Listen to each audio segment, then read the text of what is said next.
Hey everyone, it's October 7th, and that means that if today's your birthday, you share with French serial killer Jeanne Weber, known as the Ogress, who murdered as many as 10 children in the early 1900s, and that is her right up there. And as always, I apologize for my terrible French pronunciation. Born in 1874 in a fishing village at the northern tip of France, Weber left home at the age of 17 to seek her fortune in Paris. She worked a myriad of low-wage jobs to get by until she got married at the age of 18 in 1893. Both heavy drinkers, they had 3 children together, 2 of whom died in infancy, though it wasn't unusual for children to pass away at that time. In March of 1905, she was watching her sister-in-law's daughters for her when the youngest child, an 18-month-old, suddenly fell ill and died. Despite the baby having bruises on its neck, the physician who examined the child didn't think anything of it. Just 9 days later, she was babysitting the remaining child, who died under her care after suffering from convulsions. Then 2 weeks later, she babysat for her brother when his 7-year-old daughter had a choking fit, which she survived, though she couldn't tell anyone how she got severe red marks around her throat. The next day, however, Weber returned to watch her niece again, and she died. Doctors believed diphtheria to be the cause, and said the same when she watched her nephew 4 days later, who also died. A week later, she offered to watch her 10-year-old nephew while his mother went shopping.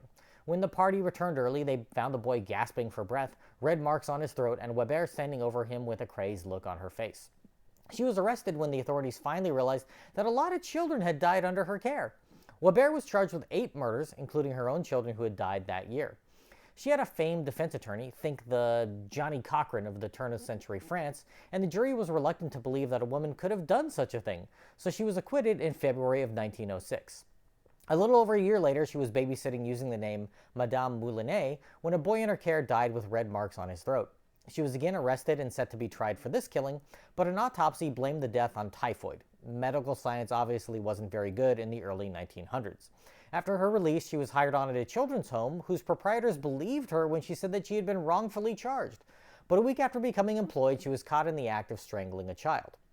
She was fired, but they covered up the incident to avoid facing scrutiny for hiring her in the first place. Weber returned to Paris, where she began a career as a prostitute and found a new husband. In 1908, the two were in Commercy when Weber was caught strangling an innkeeper's 10-year-old son. The boy's father had to punch her in the face repeatedly to get her to let go of his lifeless body. She was again held and set to be tried for murder, but this time was declared insane and sent to an asylum where she lived for 10 years until she strangled herself in 1918, dying at the age of 43. Weber is believed to have killed at least 10 children, but there could be more victims where physicians simply didn't consider it a possibility. If this is your birthday, I hope you have a great day. Leave me a comment so I can wish you a happy birthday. If you know someone whose birthday it is today, send them this video so they can find out all about their birthday twin. And to Jeanne Weber, I say, happy birthday, you bastard.